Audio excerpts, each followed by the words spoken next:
fiction, science fiction, horror, fantasy, crime, LGBT, thriller. You have now entered the House of Mystery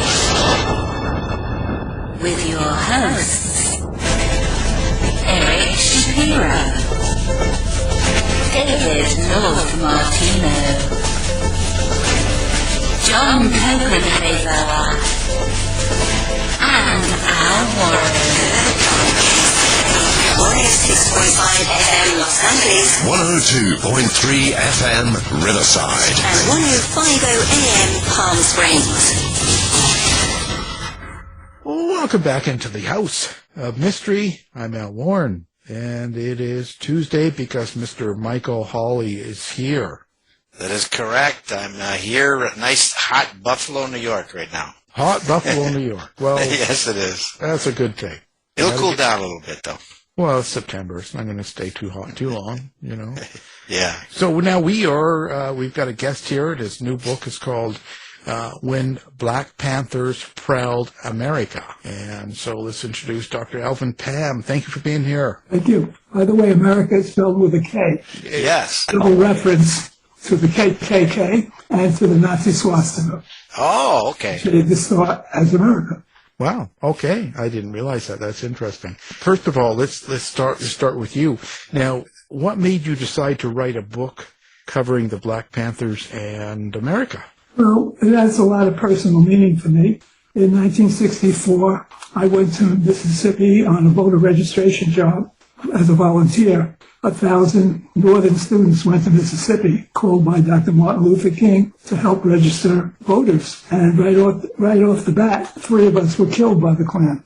Wow. Right, immediately. And that led Lyndon Johnson calling the National Guard and the troops, regular troops, to look for and the FBI.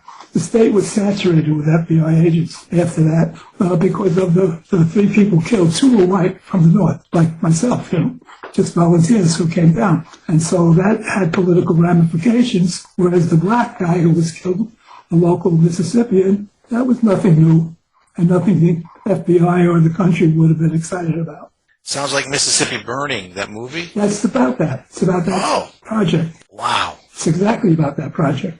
And there's a lot of things in that movie that are true. Wow. Including the FBI breaking their mold and resorting to dirty tactics to break the Klan. But it took years and years and years to catch up with the killers because the Mississippi juries would always acquit them. Eventually, they were convicted on federal charges, not state charges. Anyway, I was there. We tried to register voters. We registered almost none in the whole summer. Wow. But it built up consciousness amongst the white volunteers and also the local people that there was outside help.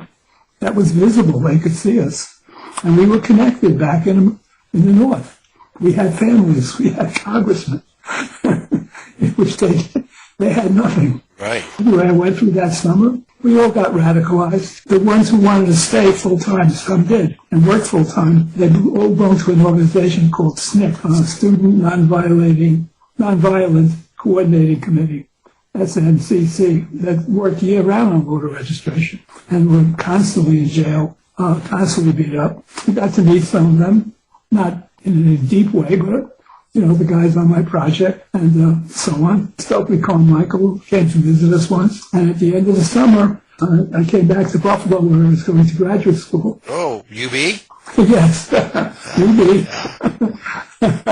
A woman who had been on the project, but not on my project, a different project. We were all in different sites in the state. I was in Holly Springs. I met this woman who had been on the project. So Marilyn worked in a different project and came back to Buffalo with a different school.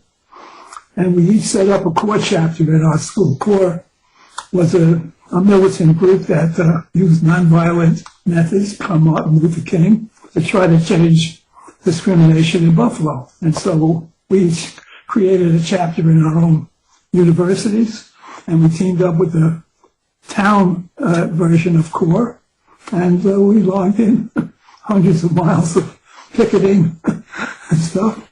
Ended up in jail, of course. That was required. And that was like the 1966 to 68, something like that, or? Yeah, that was 1965. Okay. The project, Mississippi Project, was 64. And that was 65. Okay. So we went through that. Eventually, of course, we fell in love, got married, a very romantic kind of situation. But then the civil rights movement changed. It got much more complex and much more militant. So the summer of 64 was a Martin Luther King Day.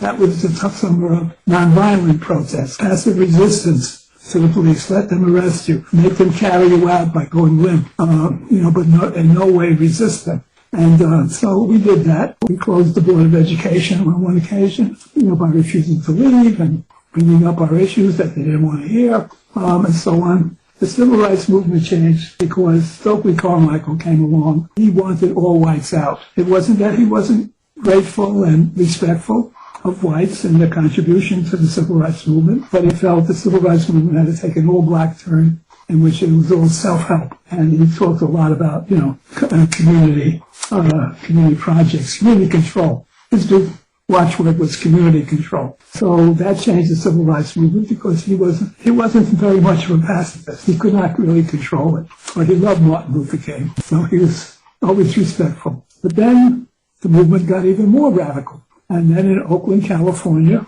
a man named Huey Newton founded the Black Panther Party. Now, the Black Panther Party, people lionize them today, but they don't know much about them. The Black Panther Party was not committed to nonviolence. They were committed to, on the contrary, to violence. And their target was the police force. And they wanted to make war on the police force that they viewed as an occupation force in the ghetto. And so Newton recruited, you could say a gang, but it was more than a gang. It was a militia unit. He created a militia unit of gangbangers and ex-cons, mostly ex-cons. You couldn't even get in if you didn't have a history of trouble with the police. That was the one thing that he trusted. He didn't trust college students, just that. And they armed themselves. They wore kind of a uniform, the black leather jacket, the black beret, the black boots, and carried weapons openly. Now, the issue of carrying weapons openly itself is quite fascinating. The California legislature, I don't remember the exact year, I think it was 67, passed a law allowing the open carry of weapons without licenses. Very familiar today. They passed it because crime was getting out of hand, so they said, but it was true. And of course the Black Panthers scared the pants off them. So they passed this law so whites could arm themselves. So guess what happened? The blacks armed themselves based on this law. 6 months after they passed it, they rescinded it. And the Black Panthers were in Sacramento demonstrating right in front of the legislature. And here's the interesting twist on it. Where was the National Rifle Association on this issue? Which side were they on?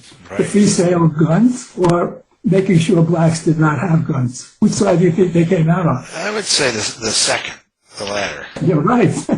The only time I know of where they were silent on restricting the sale of guns. The only example I know of in their history.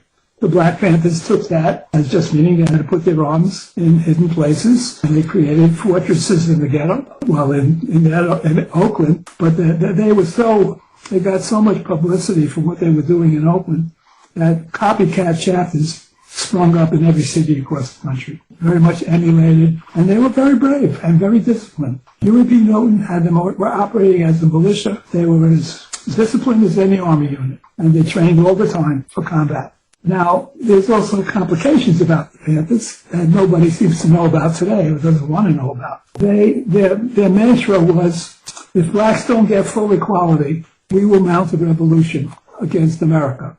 And the Black Panther Party will be the vanguard of the revolution, and we will fight Viet Cong style. The war in Vietnam was going on at the time.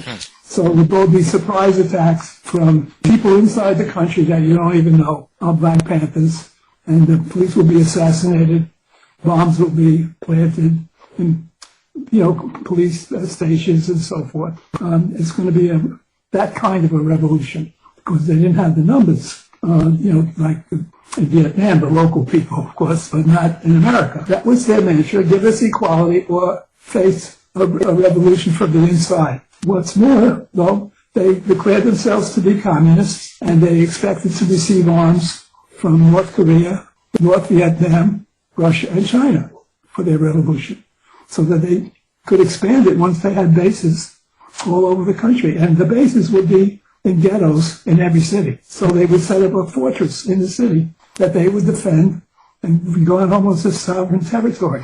You can see that in a recent movie about the Black Panthers, about how the CIA was complicit in killing a Black Panther leader, Fred Hampton, in Chicago. Oh, true story? True story. Okay. So it was not just J. Edgar Hoover then. It was both. Oh, J. Edgar Hoover led the charge, but he had reason. They were declaring revolution in his states, and they were going to try to overthrow the government if they could, unless they got their rights right away. And so Hoover said, they're more dangerous than the Communist Party. They're the number one threat to the internal security of this country. And the Senate went along with that. And so the FBI became involved with the local police forces in trying to suppress the Panthers. It gets very complicated. Yeah. Then the Panthers, by this time they had spread all over the country, although the leading element was in Oakland, California, led by Huey P. Newton.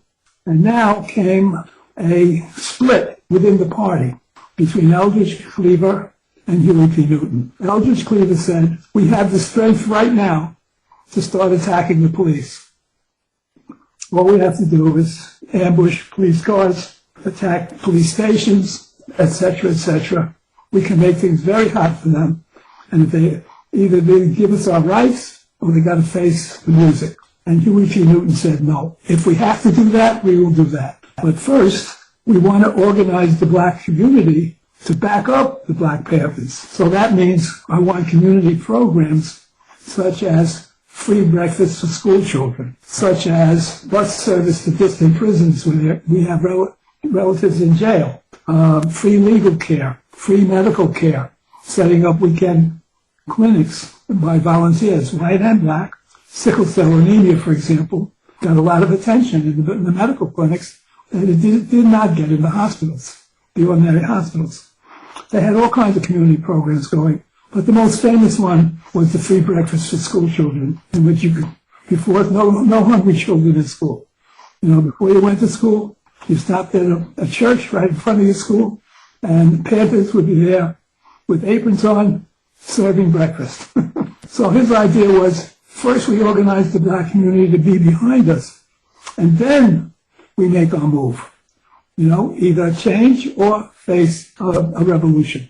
Well, Cleaver wouldn't wait, and Cleaver went against orders and started an ambush of police cars. It turned out badly for him. One of the Panthers with him got killed. He himself was wounded. He was arrested. He went to jail, but he escaped. And where Eldridge Cleaver ended up, you may know, was in Algeria. And he founded an overseas branch of the Panthers, but on very unfriendly terms with Huey P. Newton. So, wow. And his group was violent right now. I mean, there were a number of ambushes of police officers in New York City, for example. His strongest chapters were in New York and Los Angeles. So in New York, we had murders of policemen in their squad cars. There were several of those like that, where they were lured into an ambush. Was that under Newton? No, Newton didn't approve it. Oh, okay. Newton was pushing community programs. Okay. He was going there. He was going to get there if he had to, but first get the black community organized. Okay. That was his view, a long-range view. He was much more dangerous than Eldridge Cleaver. Eldridge Cleaver was, you know, there would be crime, there would be assassinations and so forth, but you could get after him. And basically he was out of the country. Right. And, you know, you may have heard of it, but Panthers who were sympathetic to him would hijack planes and fly out to him in Algeria. I don't know if you've heard of that. A lot of them went to Cuba first. They would hijack a plane to Cuba, and Cuba would send them to Algeria. So there was a Black Panther Party in exile, so to speak, with the help of the Algerian government, who wasn't exactly thrilled with the United States anyway, but they didn't want to be on bad terms with the United States either, because we were buying their oil. Cleaver, of course, was a fellow criminal in every sense of the word, which is why Newton loved him. at first. Oh, that's right. He had written a bestseller. It was on the bookseller, number one book in America in the 1960s, called Soul on Ice, in which he talks about how he raped white women on purpose. That was his thing. And that's what he went to jail for 9 years for that. And that's when he wrote his book, Soul on Ice. And that's where and why Newton recruited him. He also ran for president of the United States with one of the, I think it was Abby Hoffman or Jerry Rubin, one of those guys. They were a third party. They got votes too. Oh boy. Yeah, Cleaver was a role model. He toured the colleges. He was always an invited speaker. He was one of the most popular men in America. But he was a thorough criminal. So when in Algeria, the only way he could make money was by stealing cars from Europe, having them sent by ferry to Algeria, where he transformed them into for sale automobiles with different numbers. He ran a counterfeit ring. He ran a counterfeit passport ring. Wow. I mean, he thrived there. Eventually, he was not Islamic enough for the Algerians. Oh. With his wild parties and a girl disappeared, an Arab girl disappeared, and they knew he had her and killed her because they never found her. So your book is a historical fiction, and you base it in that kind of a backdrop, then? Yeah. Oh, okay. Yeah. So the book, the plot of the book is based on a woman who goes to the voter registration project in Mississippi, where I talk about my own experiences there. And then she marries a white man. Now, that was based on my marriage to Marilyn. And they go through a process which ends in divorce because of how blacks are becoming radicalized in the 60s, especially the college-educated ones, like my wife. The Black Panthers was a part of our divorce, because it was hard to be on the same page. The things would come up in which blacks and whites were on opposite sides. For example, in New York City, the Community Control Board in Brooklyn, where I grew up, banned all white teachers in their schools. They kicked them all out, and they brought in all black teachers, even if they didn't have a degree in teaching or in teaching, and they in a college degree, period. And they said the schools are horrible, they don't teach anybody. Let's give them all black teachers. That's what they did, which led to a strike by the New York City Teachers Union, which went on a whole school year, and those kids did not go to school for a whole year. What year was that about? 65, 66, something like that. Okay. That was Stokely Carmichael's idea in action, community control. This is where it went. There were also white control boards who they didn't go that far. They continued to discriminate against blacks the way they always had. It was a disaster, but it affected the marriage. It affected the marriage quite a bit because the newspaper that she worked for, I called it the Harlem Herald, but it really is the New Amsterdam News. And they supported the Community Control Board. She eventually set out on an assignment to interview Huey P. Newton in Oakland, California, and find out more about the Panthers. That's the plot of the novel. Okay. She goes, she meets Huey, she falls in love with him, everybody fell in love with him. Not devastatingly handsome, but everybody he was called the servant.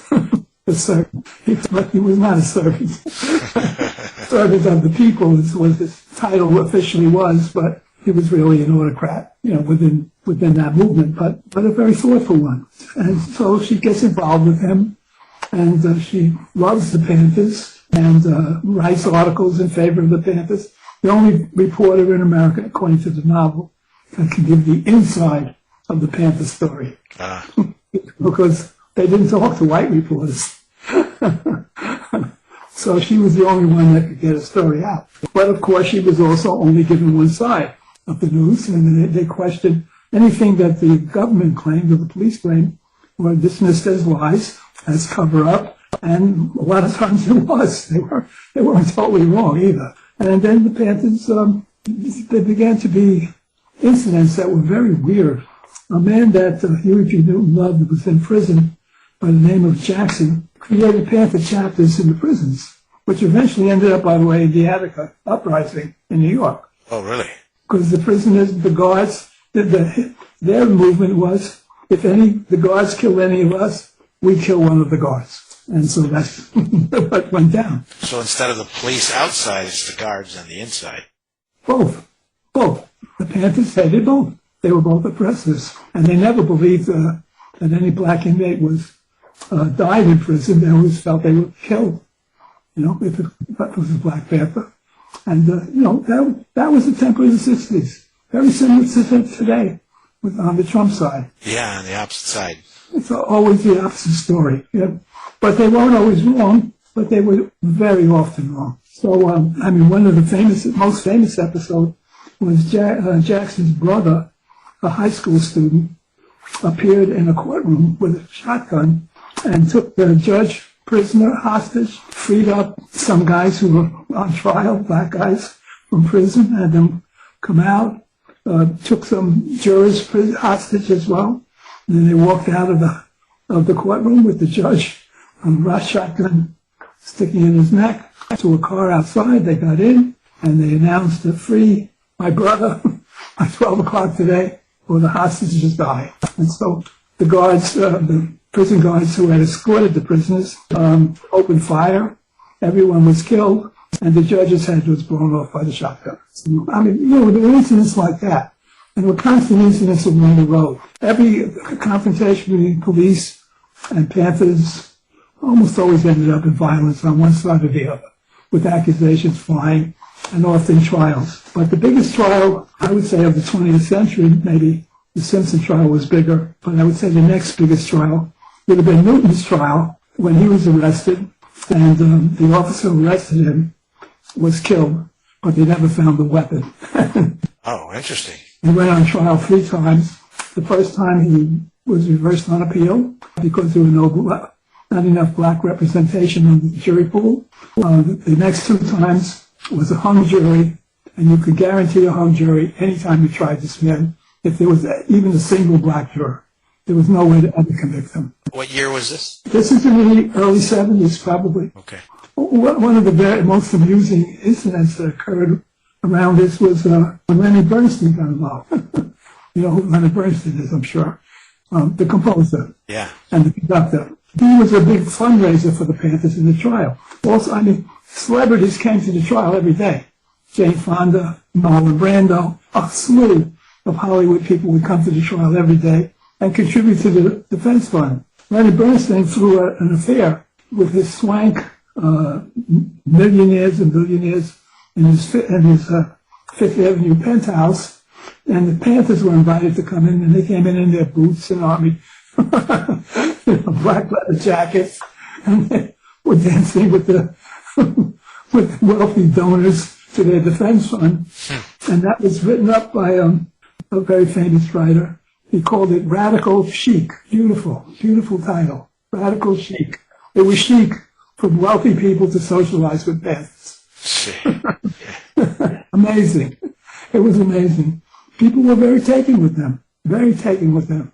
They were they were buccaneers kind of, They had that aura about them. The story goes on, my lead character's name is Nef. She's named Nefertiti. She begins to discover some of the weaknesses of the party that other people don't know about. One of them is their attitude towards women. They viewed women as sex objects. And in some parties, in some chapters, the women were recruited as dropouts from high school whose job was to service the warriors. That was their role. Wow.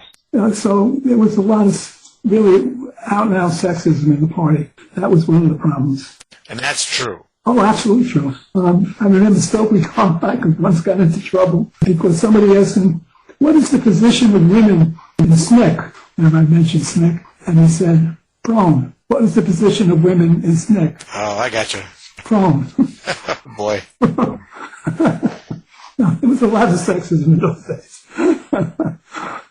The biggest problem they were having, though, was their growing love of cocaine, crack cocaine. They loved cocaine, and they were so into cocaine. And were they buying and selling as well? Not so much dealing, buying, and they had money. They contributions flowed in mostly from white people, professors and lawyers. There were all kinds of organizations, lawyers in particular, because they also would represent them for free. I see them as freedom fighters. So even though they were guilty as hell, it didn't matter. Did they continue until the early 80s, or?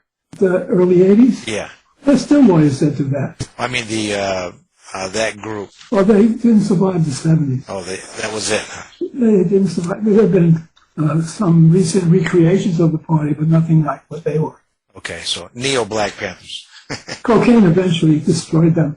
Plus, of course, the split between Cleaver and Newton, plus the FBI's efforts to stoke up rivalry between the two groups by sending false letters that so-and-so is conspiring against you, watch your back, and so forth. The FBI did a host of dirty tricks, to destroy the party, and were somewhat fairly successful. So anyway, the story goes on. So Neff is beginning to see all the dark side to this. The guy in prison, Jackson, he's killed in an escape attempt, and the Panthers made a big deal out of that he was shot by the FBI in the cell. Oh, the FBI, they were claiming the FBI was there then.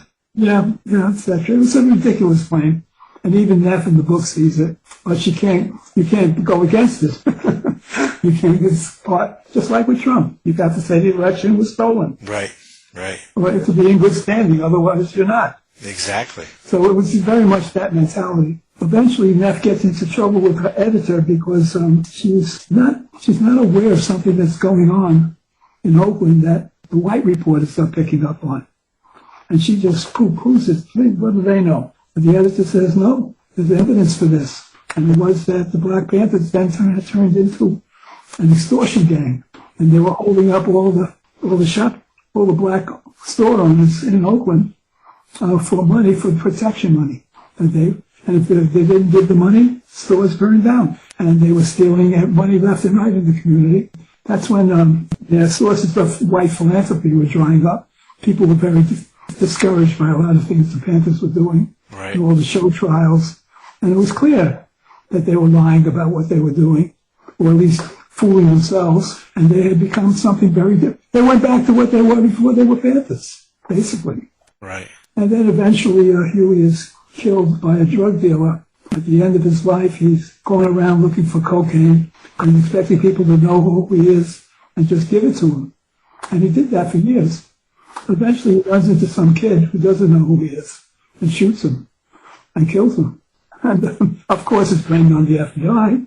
But, would people think that the Black Panther legacy will live forever? This kid didn't know who he was. Right. That really is how it ended. But people still remember them. See, the really signature achievement of the Panthers that has outlasted them was their stance against police brutality. That is what made them famous and got them some very widespread support in the black community and from liberal elements in the white community.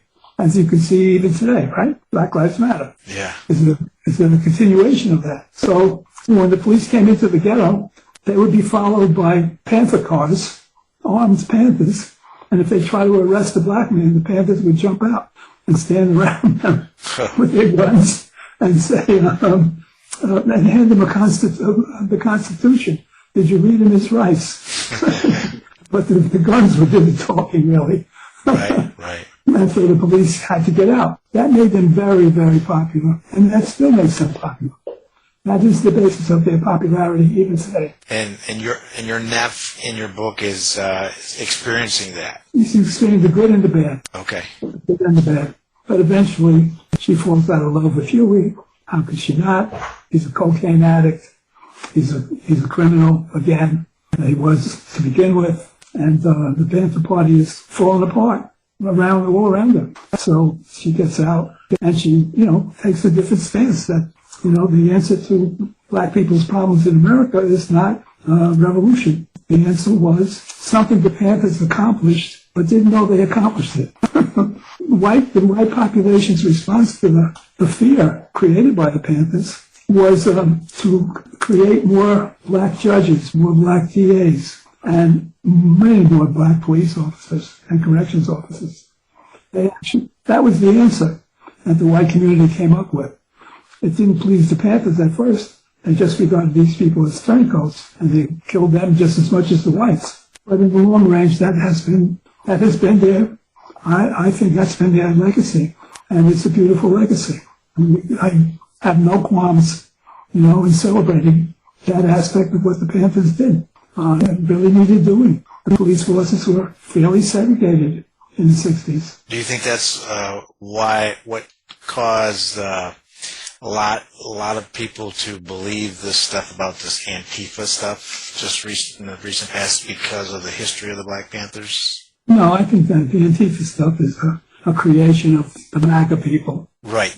But the fear that it brought on, you think that was a result of that, maybe? No, it's an excuse to blame somebody else. Antifa is not what they say it is. Yeah. It's a very small group, has very little influence on anything. Worked politically, didn't it? Yeah, well, with their group, with the MAGA group. Right. We're not outside that group. That's what they do. So what do you hope people get out of the book? To see that the Black Panthers were heroic in their day when they had it together, and they knew what they were trying to accomplish, and they put a scare into America that we needed. We needed to have our asses kicked, at least scared. And yeah, it did involve some loss of life. The country had to wake up. And they woke us up. Did they go too far? Yes. Did they have their own internal problems? Yes. Were they saints? No. And it sounds like you bring that out. Yeah, I do. That's exactly what I do. And people don't appreciate, what the strengths and weaknesses of them. They took Martin Luther. See, the black community, by and large, has followed Martin Luther King, not the Panthers, by and large. But the young people follow the Panthers. They split. There was a big generational, in the black population in the 60s, because young people were joining the Panther parties in their city, whatever, and organizing, etc. But they didn't have the discipline and the leadership that, that Oakland had, or that Los Angeles and New York had. But they demonstrated, they scared the police every once in a while. They would get into a confrontation with the police. And the police officer would be killed, and then there would be a big show trial and a major effort to raise defense money for lawyers, and lawyers who were, that's an interesting story too. I hope you don't mind all my digressions, but there's so many angles that came in. Well, you experienced so much in your life, and then this stuff. My own life, but also this book, and researching this book. So here's another angle that I find very fascinating. The groups in prison that Jackson formed included some guys who were a little bit nutty.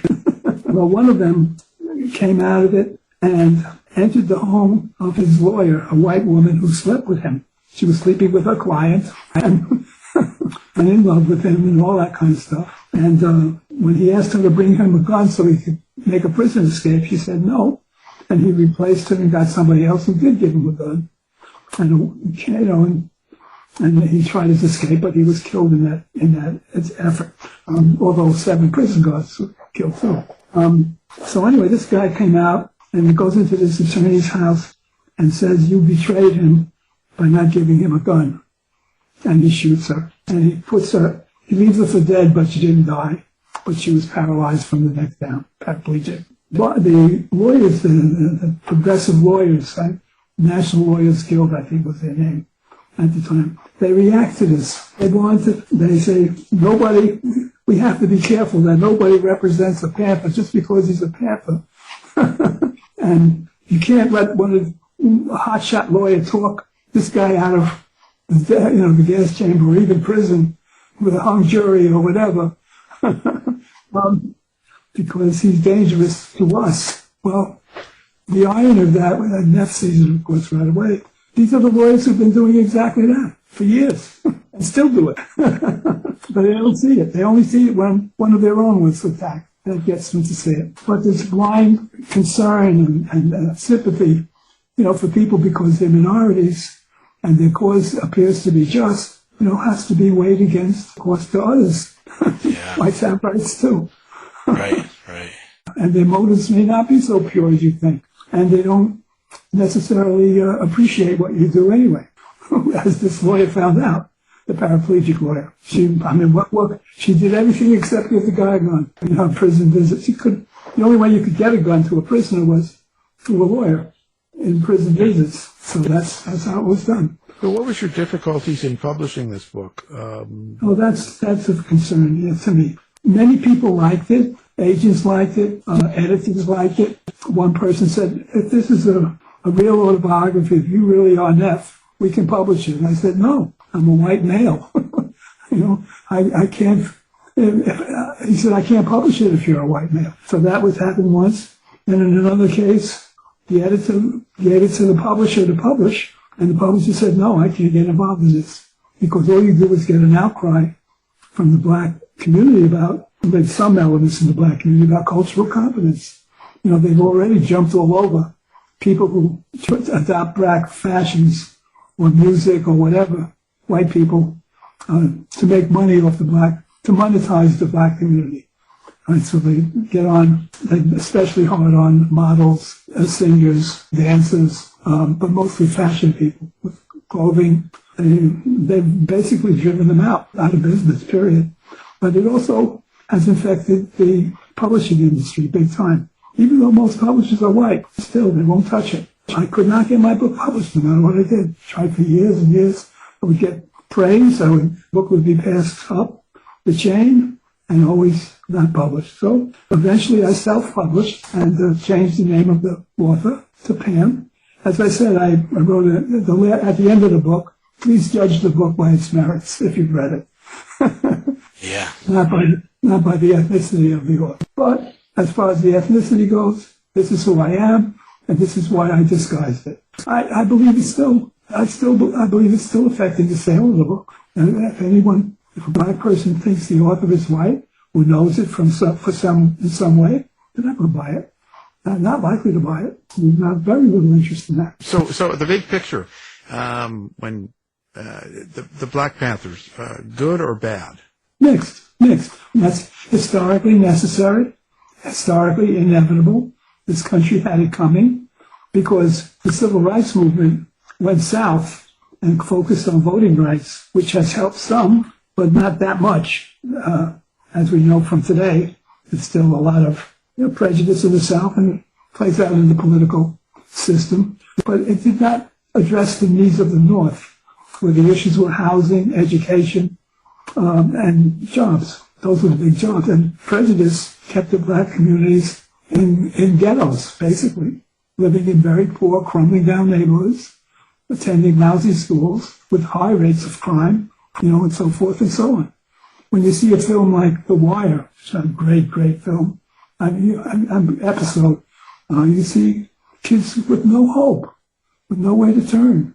It really spoke to the condition of the black masses in northern cities.